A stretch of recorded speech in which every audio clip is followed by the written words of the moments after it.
Reporte 100. Óscar Valderas es periodista especialista en temas de seguridad y está con nosotros esta mañana. Óscar, ¿cómo estás? Buenos días. ¿Sí? Hola, buenos días. ¿Me escuchas? Sí, ya, todo fuerte y claro.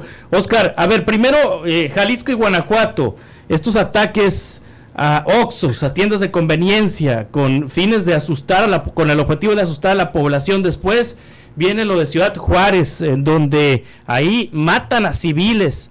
Los integrantes del crimen organizado al azar atacan a civiles, también atacan centros, tiendas de conveniencia, atacan una plaza comercial, mueren unos trabajadores de una estación de radio que estaban transmitiendo. Luego Baja California, en varios municipios de Baja California, bloqueos carreteros. Ahora Sonora, en donde atacan a trabajadores de la Comisión Federal de Electricidad. ¿Qué acaso el crimen organizado está elevando un nivel más que no habíamos visto de meterse ahora con la población civil? Mira, Juan Carlos, déjame parafrasear al juez italiano Giovanni Falcone, que se convirtió en el emblema de la lucha antimafia en Italia, y él decía que la arrogancia del crimen organizado es del mismo tamaño que la ausencia del Estado. Y yo creo que esa es una buena manera de iniciar esta conversación, porque cuando uno observa la manera en que se ha comportado el crimen organizado y lo contrasta con cómo se ha comportado en secciones anteriores, no solamente vemos una violencia mucho más desbordada, sino que al mismo tiempo atacando población civil que no tiene relación con el crimen organizado. Hay un proyecto maravilloso que se llama Azul Cobalto, que dirige el investigador Daniel Gómez Tagle en alianza con Causa en Común, y cuenta cómo el crimen organizado, por ejemplo, ya no solamente está buscando atacar a los policías y asesinarlos, sino que en los últimos 3 años, por ejemplo, ha comenzado a atacar no solamente a los policías, sino a sus hijos y a sus esposas, que nada tienen que ver con el conflicto. Y este cambio en el crimen organizado creo que se explica perfectamente porque cada vez hay un Estado más ausente, cada vez hay una presencia, una estrategia de seguridad que no pone nerviosos a los grupos criminales. Los grandes capos de las drogas no sienten que toda la fuerza del Estado está concentrada en ir detrás de ellos, más bien me parece que piensan que el Estado está distraído en otras cosas, y a partir de eso es que pueden cometer esta cantidad de atrocidades. Y por supuesto la última, lo que pasó en Sonora, es el ataque a estos trabajadores de la Comisión Federal de Electricidad, que explica también cómo y por qué es que los grupos criminales se sienten completamente dueños de los caminos en las comunidades y en los estados. Me preguntaba hace poco un colega qué creía yo que había pasado ahí. Y decía, bueno, hay 2 líneas de investigación abiertas. Una tiene que ver con cómo suele comportarse el gobierno cuando ocurren este tipo de actos, y es buscar criminalizar a las víctimas cuando ya no pueden defenderse. Entonces hay una línea de investigación que parece ser que están intentando averiguar si no se trataba un ataque directo contra uno de ellos, lo cual evidentemente es una revictimización. Tratar de sugerir que alguno de ellos estaría involucrado con el crimen organizado y que por eso les pasó lo que les pasó. Esa línea me parece vergonzosa, terrible, revictimizante. Y la otra, la segunda, que me parece que es la más sólida, es que se trataría de una confusión.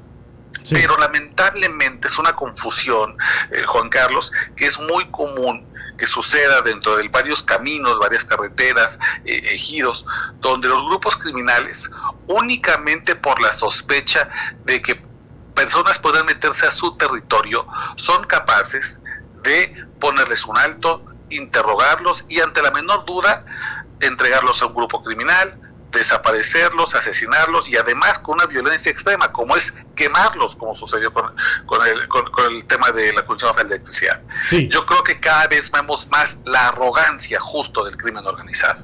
Sí, Óscar Valderas, ahorita escuchábamos, ayer el presidente de la República, Andrés Manuel López Obrador, decir que una de las líneas de investigación es que habría sido un tipo de venganza hacia los trabajadores de la CFE por haber reconectado la energía eléctrica. Te cuento que en esta zona, Óscar Valderas, tenían 36 horas sin energía eléctrica, toda la zona de Ónavas y los municipios y poblaciones y comisarías aledañas que tenían cortes de energía eléctrica, y cada vez han sido más frecuentes los cortes de energía eléctrica, aparentemente por parte del propio crimen organizado, y bueno, entre trabajadores de la propia CFE había esta advertencia de grupos criminales de que no reconectaran la energía. ¿Con qué objeto? ¿Por qué? Vamos a suponer que esta hipótesis sea cierta o esté apegada a la realidad. ¿Por qué le interesaría al crimen organizado cortar la luz? Mira, el crimen organizado no solamente cuando solemos pensar en ellos, pensamos casi siempre en el trasiego de drogas, en la venta. La verdad es que suele ser mucho más sofisticado que esa la operación en algunos municipios. El crimen organizado no solamente necesita espacios en obscuridad, donde pueda hacer transacciones, como digamos en una esquina de la calle, en una cancha de fútbol, donde pueda hacer transacciones de drogas, sino que sobre todo necesita tener un sistema de vigilancia o necesita apagar el sistema de vigilancia de otros grupos criminales. Hemos visto también, por ejemplo, como en Tamaulipas o en otras entidades, que me parece que debe pasar lo mismo en Sonora, los grupos criminales instalan sus propios sistemas de videovigilancia. Tienen cámaras que apuntan hacia algunas zonas donde tienen interés o donde están revisando qué están haciendo los contrarios, y el hecho de suspender la luz, el sistema eléctrico en algunas zonas, obedece también a que puedan dejar en obscuridad a las autoridades o los grupos rivales, o incluso, por ejemplo, eso pasa mucho en Guerrero lamentablemente, apagan el switch para que no puedan funcionar las antenas de telecomunicaciones y los teléfonos no puedan tener señal, o si les acaba la batería no pueden ser recargados, y entonces ellos puedan durante días secuestrar a una comunidad completa. Es lamentable, pero así es como sucede en muchas zonas, y por supuesto esas historias de amenazar a trabajadores de la luz para que no reconecten son cada vez más comunes. Pero no solamente es la luz, Juan Carlos, ha pasado con el agua. Impiden que, por ejemplo, la gente de Conagua pueda reparar algunas fugas. Esto lo hacen para dejar desabastecido de algo vital como es el agua a ciertas comunidades, o lo han hecho incluso, por ejemplo, con las líneas de Telmex. Los trabajadores de Telmex, y esto lo sabe perfectamente esta empresa, no pueden entrar a ciertos lugares porque los criminales a propósito lo que hacen es bajar la línea y que no tenga señal en tu teléfono y tú no puedas pedir auxilio a la Guardia Nacional, al Ejército, o comunicarte con el grupo al que perteneces para pedir apoyos en caso de que seas emboscado. Es decir, las estrategias, Juan Carlos, del crimen organizado ya no solamente van en lo tangible, digamos, en el mundo físico. Hay otro mundo, el de los recursos naturales, el de la energía, el del internet, que les interesa mucho dominar y además dejar que los servicios lleguen.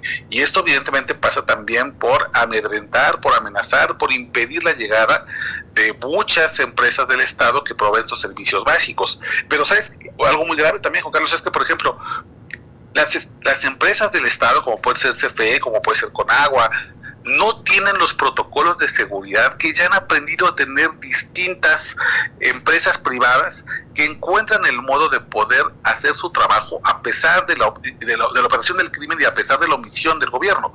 Por ejemplo, las refresqueras. Las refresqueras en ciertas zonas saben perfectamente que no pueden llevar a sus empleados en ciertos momentos porque el propio crimen les avisa. Tú no puedes vender porque estamos ahorcando financieramente, estamos ahorcando a esta comunidad, le estamos dejando sin refrescos. O incluso, por ejemplo, la propia Cruz Roja sabe perfectamente cuándo no puede o cuándo no debe llevar a su gente, lo supo perfectamente la pandemia, cuando los propios grupos del crimen organizado les decían, aquí no puedes meter cubrebocas por ahora, hasta que yo te diga.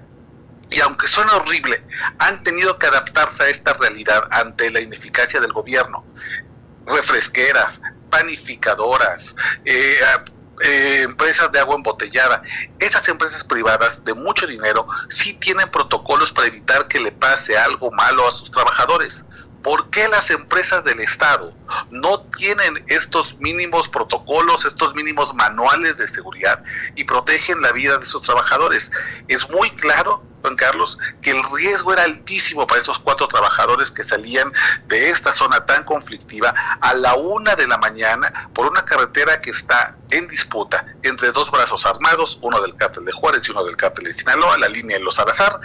Y algo terrible, la posibilidad de que algo terrible les pasara era muy alta y lamentablemente pues así sucedió. Sí, apenas Manuel Bartlett ha dicho que va a crear una comisión para revisar los protocolos de seguridad. Es decir, bien lo señalas, Óscar Valderas, pues no hay un protocolo, no existe un protocolo de la Comisión Federal de Electricidad. Apenas Manuel Bartlett dijo, el director de la CFE, se va a integrar una comisión para establecer un protocolo, pero pues ya, con 2 trabajadores de CFE muertos. Oscar, muchas gracias.